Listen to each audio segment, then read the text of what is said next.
ಪ್ರಿಯರೇ, ನಾವು ಕೆಲವು ದಿನದಿಂದ ಧ್ಯಾನ ಮಾಡ್ತಾ ಇರೋದು ಪರಮಗೀತೆ ಅದದು 2ನೇ ಅಧ್ಯಾಯ ಅದ 15ನೇ ವಚನ.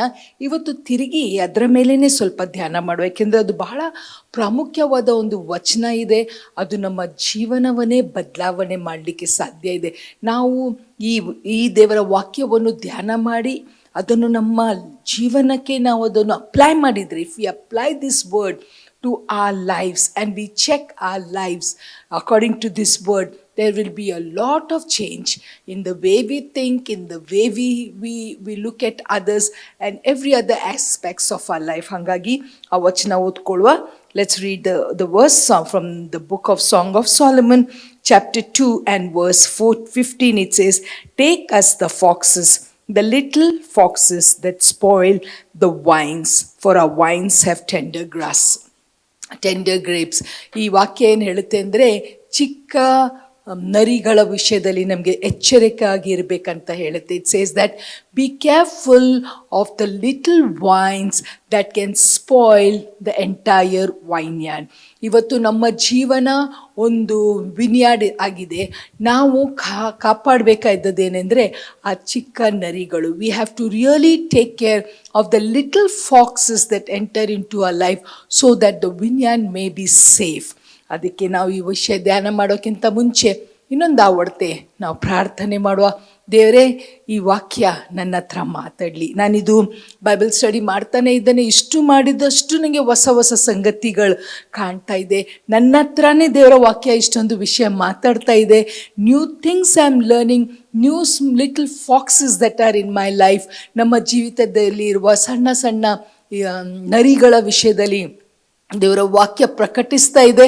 ಇದು ನನ್ನ ಜೀವನನೇ ನಾನು ಸರಿಪಡಿಸ್ಕೊಳ್ಬೇಕು. ಇಷ್ಟೊಂದು ರೀತಿಯಲ್ಲಿದೆ ಪ್ರಿಯರೇ.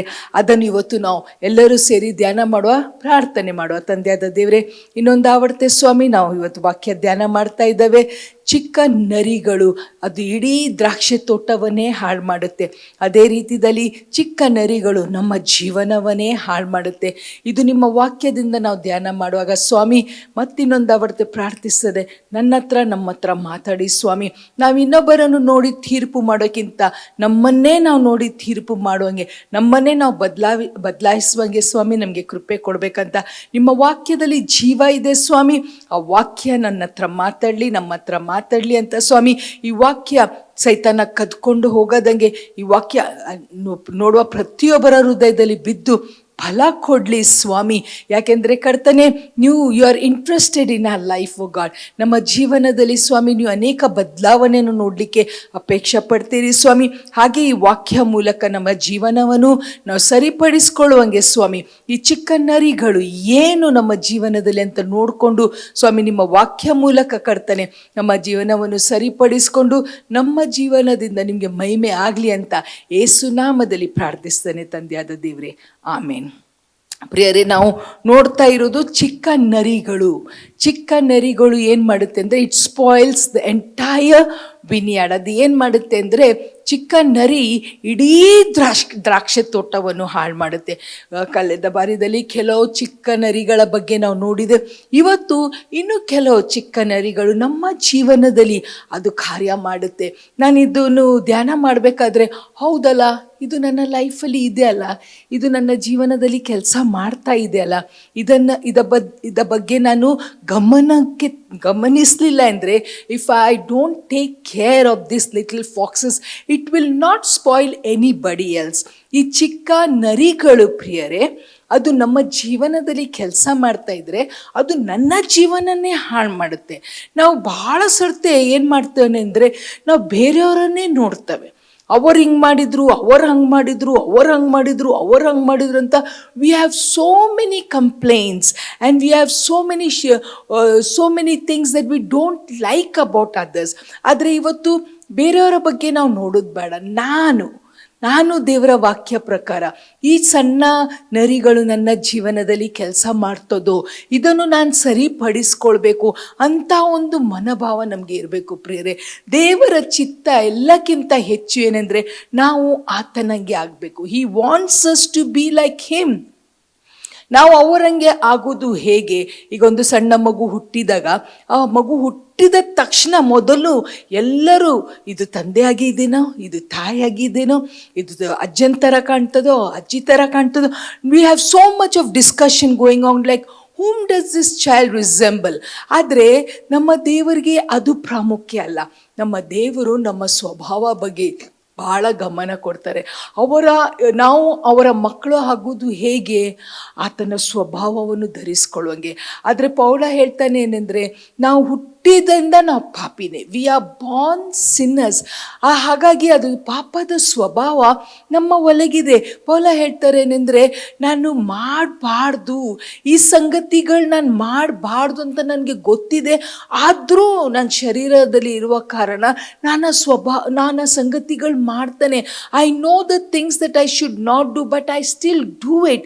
ಆದರೆ ಪ್ರಿಯರೇ, when we become children of god, ನಾವು ಯೇಸು ಸ್ವಾಮಿಯ ರಕ್ತದಿಂದ ತೊಳೆಯಲ್ಪಟ್ಟು ಯೇಸು ಸ್ವಾಮಿಯ ಮಕ್ಕಳಾದಾಗ ನಮ್ಮ ಒಳಗೆ ಅದೊಂದು ನಿಯಮ ಬದಲಾವಣೆ ಆಗುತ್ತೆ. ಪ್ರಿಯರೇ, ನಾವು ದೇವರ ಸೃಷ್ಟಿಯಾಗ್ತವೆ, ನಾವು ಹೊಸ ಸೃಷ್ಟಿಯಾಗ್ತವೆ.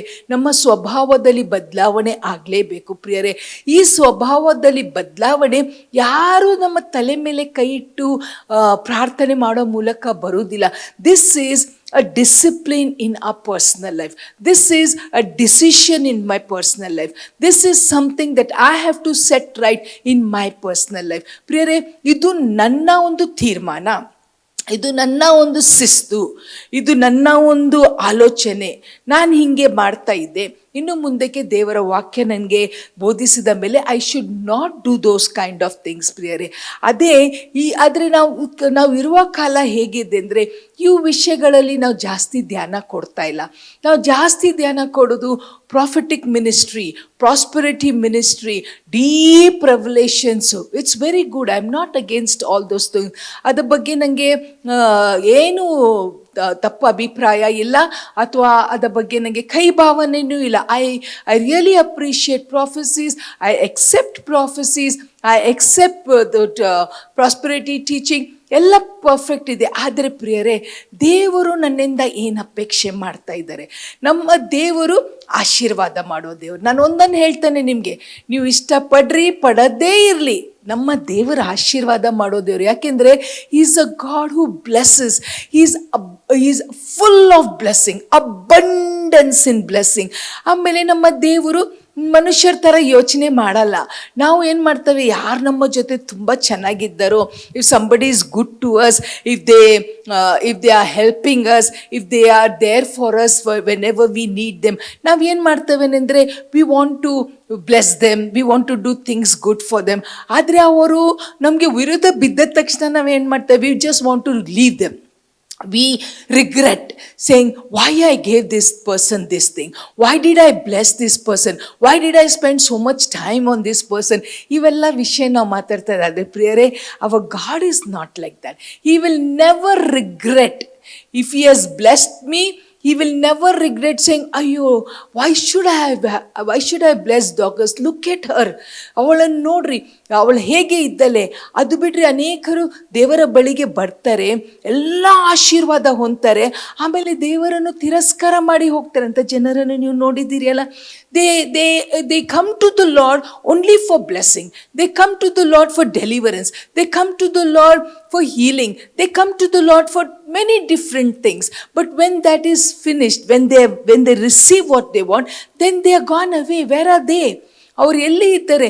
But god will never regret. ಈಗ ನಾನೊಂದು ಪಾಸ್ಟರ್ ಹೆಂಡತಿಯಾಗಿ ನನಗೆ ಕೆಲವರು ಸಭೆಗೆ ಬಂದು ಅವರಿಷ್ಟೋ ಕಷ್ಟದಿಂದ ಬಂದಿರ್ತಾರೆ, ನಾವು ಪ್ರೇಯರ್ ಮಾಡಿರ್ತೇವೆ, ಅವ್ರ ಮಗಳದು ಮದುವೆ ಆಗ್ತಾ ಇಲ್ಲ ಅಥವಾ ಕುಟುಂಬದಲ್ಲಿ ಏನು ಆಶೀರ್ವಾದ ಆಗ್ತಾ ಇಲ್ಲ. We stand with them, we pray with them. ಗಂಡ ಹೆಂಡತಿ ಜಗಳ ಇರುತ್ತೆ, we unite them together, things become good, everything is set right. ಆಮೇಲೆ ಸ್ವಲ್ಪ ದಿವಸ ಆದ ಮೇಲೆ they just slowly withdraw from coming to church. slowly withdraw from all church activities, and then slowly we don't even see them. ಆವಾಗ ನಮ್ಗೇನು ಅನ್ನಿಸ್ತದೆ ಅಂದರೆ, ಅಯ್ಯೋ ನಾವು ಇವರಿಗೋಸ್ಕರ ಇಷ್ಟು ಮಾಡಿದ್ದೇವಲ್ಲ, ಅದು ಯೋಚನೆ ಬರುತ್ತೆ ತಾನೇ. ಅನೇಕ ಸೇವಕರಿಗೆ ಬರಲಿಕ್ಕೆಲ್ಲ, ನನಗೆ ಮಾತ್ರ ಬರ್ತಾ ಇತ್ತು. ಏನೆಂದರೆ ಇವರ ಜೊತೆ ನಾವು ನಿಲ್ತ್ಕೊಂಡು ಎಲ್ಲ ಮಾಡಿದರು, ಇವ್ರದ್ದು ಪ್ರಾಬ್ಲಮ್ ಸಾಲ್ವ್ ಆದ ಮೇಲೆ ಇವರು ದೇವರನ್ನೇ ಬಿಟ್ರಲ್ಲ, ದೇವರು ಇವರಿಗೆ ಈ ಆಶೀರ್ವಾದ ಮಾಡ್ತಾ ಇರ್ತಿದ್ದಿಲ್ಲ, ಆದರೆ ಇನ್ನೂ ಬೆಟರ್ ಇತ್ತಾ ಅನ್ನಿಸ್ತತೆ ನಮಗೆ. But God doesn't think in that way. He is a good God. He is full of goodness. He is full of blessing. He never regrets blessing us, ಪ್ರಿಯರೇ. ಆದರೆ ನಾವು ಹಾಗೇ ಜೀವನ ಮಾಡೋದು ತಪ್ಪು. ಒಬ್ಬರು ನಮ್ಮನ್ನು ಪ್ರೀತಿ ಮಾಡ್ತಾ ಇದ್ದಾರೆ, ಒಬ್ಬರು ನಾವು ಮಾಡಿದ ತಪ್ಪುಗಳನ್ನು ಅದನ್ನು ಕವರಪ್ ಮಾಡ್ಕೊಂಡಿದ್ದಾರೆ. ನಾವು ಏನೇ ಮಾಡಿದ್ರು ಅದಕ್ಕೆ ನಮಗೆ ಪನಿಷ್ಮೆಂಟ್ ಸಿಗ್ತಾ ಇಲ್ಲ, ಕಾನ್ಸಿಕ್ವೆನ್ಸಸ್ ಬರ್ತಾ ಇಲ್ಲ, ಇಟ್ಸ್ ಓಕೆ ಅಂತ ನಾವು ತಗೊಳ್ಳೋದು ತಪ್ಪು, ಪ್ರಿಯರೇ. When we take care of these little things in our life, when we set right these little things, it pleases our heavenly Father. ಇವತ್ತು ಕೆಲವು ಚಿಕ್ಕ ನರಿಗಳ ವಿಷಯ ನಾವು ನೋಡ್ಕೊಳ್ಳುವ. ನಾವು ಇವತ್ತು ಮೊದಲನೇದಾಗಿ ಆದಿಕಾಂಡಕ್ಕೆ ನಮ್ಮ ಬೈಬಲ್ಗಳನ್ನು ತೆರೆಯುವ. ಆದಿಕಾಂಡ 30ನೇ ಅಧ್ಯಾಯ. ಇಲ್ಲಿ ನನಗೆ ಅನ್ನಿಸ್ತದೆ ಅಂದರೆ, ನಿಮಗೆ ಎಲ್ಲರಿಗೆ ಈ ಕತೆ ಗೊತ್ತಿರ್ಬೋದು. ಇದು ಲಿಯಾ ಹಾಗೂ ರೇಚಲಿನ ಕತೆ. ಯಾಕೋಬ ಅವನ ಮನೆಯಿಂದ ಓಡಿ ಹೋಗಿ ಅವನ ಮಾವನ ಮನೆಯಲ್ಲಿ ಸೇರ್ಕೊಳ್ತಾನೆ. ಮಾವನ ಮನೇಲಿ ಹೋದ ತಕ್ಷಣ ಅವನು ರೇಚಲನ್ನು ನೋಡ್ಬಿಡ್ತಾನೆ. ಅವನಿಗೆ ಅವಳ ಮೇಲೆ ಬಹಳ ಪ್ರೀತಿ ಆಗುತ್ತೆ. ಅವಳನ್ನು ಮದುವೆ ಮಾಡ್ಕೊಳ್ಬೇಕಂತ ಮಾವನಿಗೆ ಹೋಗಿ ಲಾಬಾನ್ಗೆ ಹೋಗಿ ಹೇಳ್ತಾನೆ, ನಾನು ನಿಮ್ಮ ಮಗಳನ್ನು ಮದುವೆ ಮಾಡ್ಕೊಳ್ಬೇಕಂತ. ಅದಕ್ಕೆ ಅವ್ರ ಮಾವ ಅವನಿಗೆ, ನೀನು 7 ವರ್ಷ ನೀನು ಇಲ್ಲಿ ಕೆಲಸ ಮಾಡಬೇಕು, 7ನೇ ವರ್ಷ ಮುಗ್ದ ಮೇಲೆ ನಾನು ನಿನಗೆ ರೇಚಲನ್ನು ಮದುವೆ ಮಾಡಿ ಕೊಡ್ತಾನಂತ. ನಮಗೆಲ್ಲ ಆ ಕತೆ ಗೊತ್ತಿದೆ. ಮದುವೆ ಮಾಡಿ 7 ವರ್ಷ ಅವನು ಅವಳ ಪ್ರೀತಿದಲ್ಲಿ ಇಷ್ಟು, he is so much in love with her that 7 years was just like 7 days for him. At the end of the 7th year he goes to his uncle and says, it is time now for you that you should give me your daughter in marriage ಅಂತ ಕೇಳಿದಾಗ ಒಂದು ಮದುವೆ ಮಾಡ್ತಾರೆ. ಆದರೆ ಅವ್ರ ಮದುವೆ Rachel ಜೊತೆ ಮಾಡಲ್ಲ, ಲಿಯಾನ್ ಜೊತೆ ಮಾಡ್ತಾರೆ. ಆಮೇಲೆ ಅವನಿಗೆ ಗೊತ್ತಾದಾಗ ಅವನಿಗೆ ಬಹಳ ಬೇಜಾರಾಗುತ್ತೆ, ಇದು ನನಗೆ ಮೋಸ ಆಯಿತು ಅಲ್ಲ ಅಂತ ಮತ್ತೆ ಹೋಗ್ತಾನೆ. ಈಗ ಅವ ಮಾವ ಆಗಿದ್ದಾರೆ.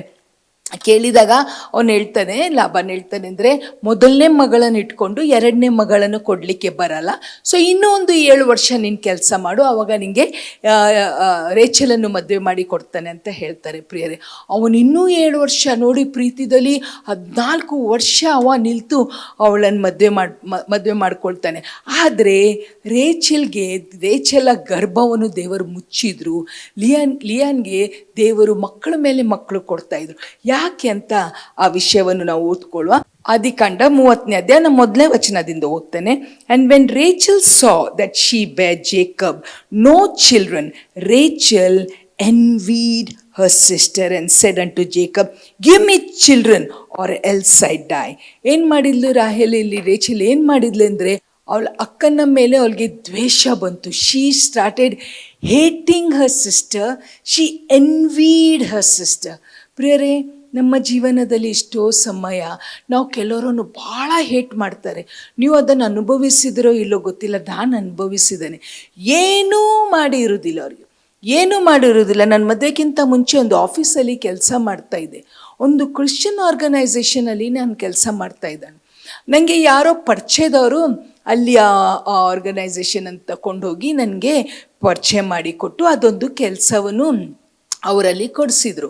ನಾನಲ್ಲಿ ಕೆಲಸ ಮಾಡಬೇಕಾದ್ರೆ ಅಲ್ಲಿ ಒಬ್ಬರು ನನಗಿಂತ ವೆರಿ ಹೈ ಪೋಸ್ಟಲ್ಲಿ, he was in a very high post, Christian ಆರ್ಗನೈಸೇಷನ್ನೇ, but he had a very good job. ಅಲ್ಲಿ ಅವರು ಕೆಲಸ ಮಾಡ್ತಾಯಿದ್ರು. ನನಗೆ ಅವ್ರಿಗೆ ಅಷ್ಟು ಪರಿಚಯ ಇಲ್ಲ, ಆದರೆ ಸಹ ಅವ್ರಿಗೆ ನನ್ನನ್ನು ಕಂಡ್ರೆ ಆಗ್ತಾ ಇರಲಿಲ್ಲ. He is to just hate me. ನಾನು ಎಷ್ಟೋ ಸರ್ತಿ ಯೋಚನೆ ಮಾಡ್ತಾಯಿದ್ದೆ, ನನ್ನ ಡಿಪಾರ್ಟ್ಮೆಂಟ್ ಬೇರೆ, ಅವರ ಡಿಪಾರ್ಟ್ಮೆಂಟ್ ಬೇರೆ, ನಾನು ಕೆಲಸ ಮಾಡೋದು ಬೇರೆಯವ್ರಿಗೆ, ಅವ್ರ ಕೆಲಸ ಮಾಡ್ತಾ ಇರೋದು ಬೇರೆಯವ್ರಿಗೆ, ನನಗೆ ಅವ್ರಿಗೆ ಸಂಬಂಧನೂ ಇಲ್ಲ. ಆದರೆ that person used to just hate me. ನನ್ನನ್ನು ನೋಡಿದ ತಕ್ಷಣ ಏನಾದರೂ ಒಂದು ಕಮೆಂಟ್ ಮಾಡೋದು, ನನ್ನನ್ನು ನೋಡಿದ ತಕ್ಷಣ ನೀನು ಮಾಡಿದ ಕೆಲಸ ಸರಿ ಇಲ್ಲ ಅಂತ ಹೇಳೋದು. ನನ್ನ ಮ್ಯಾನೇಜರ್ ನನಗೆ ಏನೂ ಪ್ರಾಬ್ಲಮ್ ಇಲ್ಲ ಅಂತ ಹೇಳ್ತಿದ್ರು. He used to hate me for no reason. ನನಗೆ ಭಾಳ ಆಶ್ಚರ್ಯ ಆಗ್ತಿತ್ತು, ಯಾಕೆ ಇವರು ಹೀಗೆ. ನಾನು ನಿಜ ಹೇಳ್ತಾನೆ, ನಮ್ಮ ಕ್ರೈಸ್ತಿಯ ಜೀವನದಲ್ಲಿ, ನಮ್ಮ ಕ್ರೈಸ್ತರ ಸಮೂಹದಲ್ಲಿ, ಬಿಲೀವರ್ಸ್ ಹೇಳ್ಕೊಳ್ಳೋರಲ್ಲಿ ಅನೇಕ ಜನರು ನಾವು ಇನ್ನೊಬ್ಬರನ್ನು ನೋಡಿ ಭಾಳ ಹೇಟ್ ಮಾಡ್ತೇವೆ. ಏನು ಕಾರಣ? ಕೆಲವು ಸರ್ತಿ ನೀವು ಅವ್ರಿಗೆ ಹೋಗಿ ಕೇಳ್ರಿ, why do you hate me?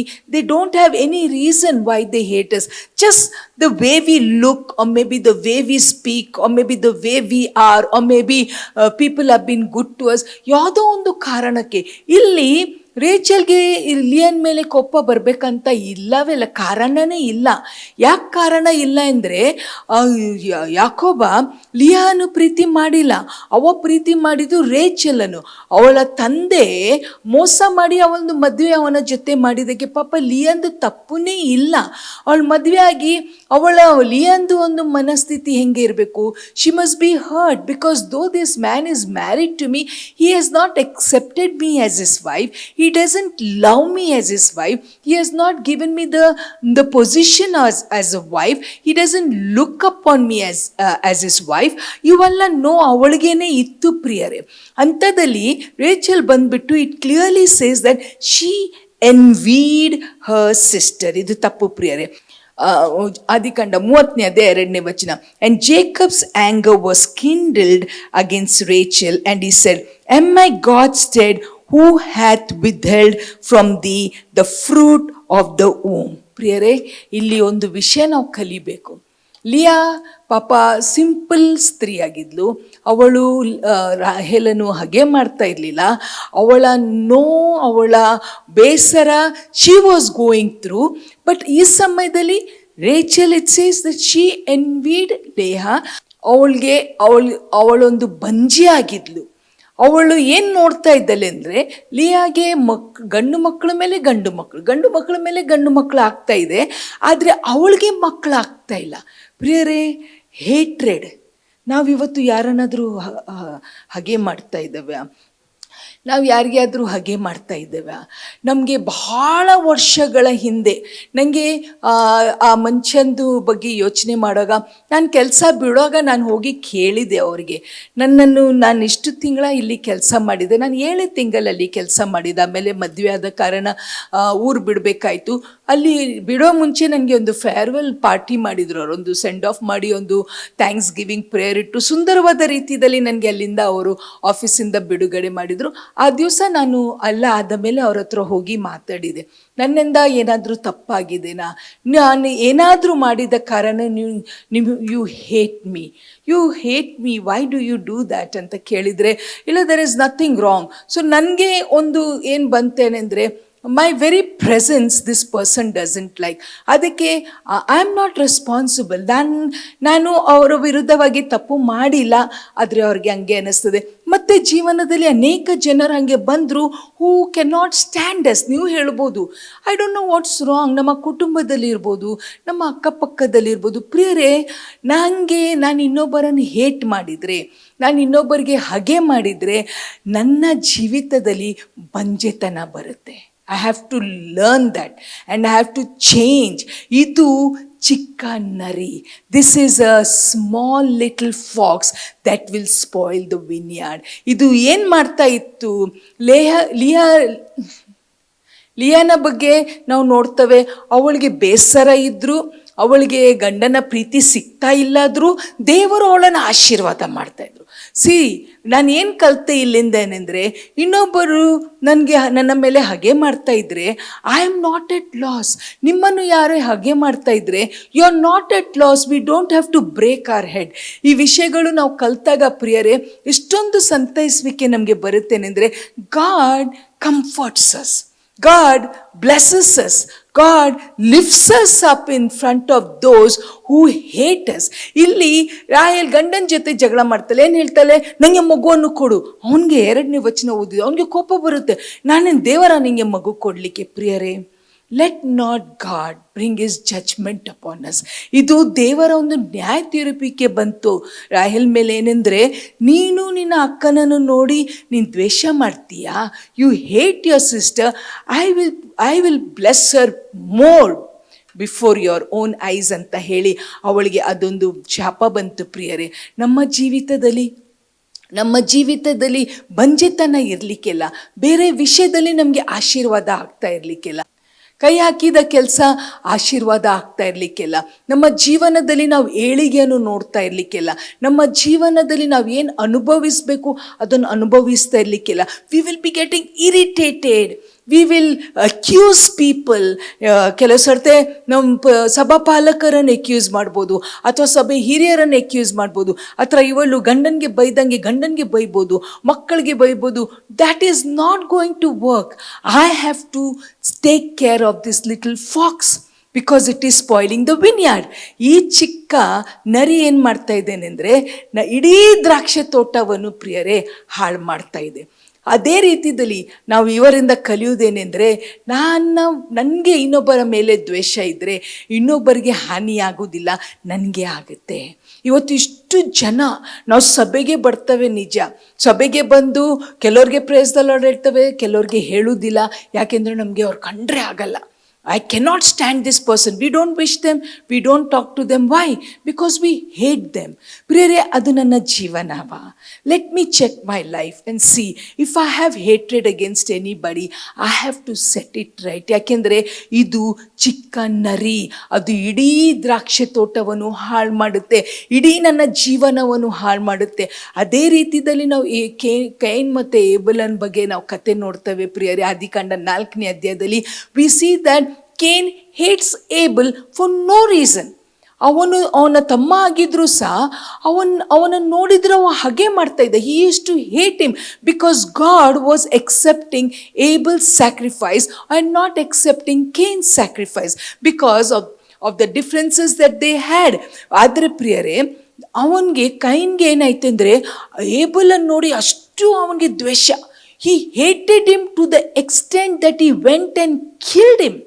ಅವನನ್ನು ಹೋಗಿ ಅವನು ಸಾಯಿಸೇ ಬಿಟ್ಟ. That was the first murder in the Bible. ಯಾರು ಅವನಿಗೆ ಕಲಿಸಿಕೊಟ್ರು? ಚಿಕ್ಕ ನರಿ. ಏನು ಬಂತು ಗೊತ್ತೋ ಅವನಿಗೆ?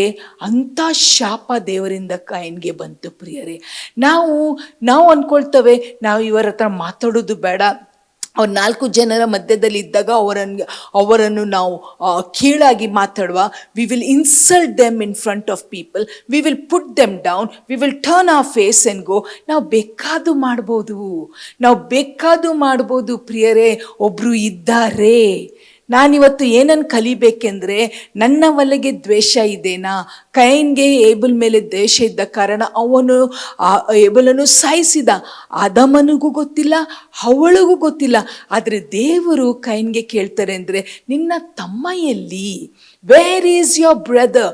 ಹೂ is asking Cain an account of his brother? Because the Lord sees that I have hatredness in my heart. ಏಬಲನನ್ನು ಸಾಯಿಸಿದ, ಅವ ಹೋಗೇ ಬಿಟ್ಟ, ಅವನ ವಿಷಯನೇ ಮುಗೀತು. ಆದರೆ Cain had to live with the curse that God cursed him.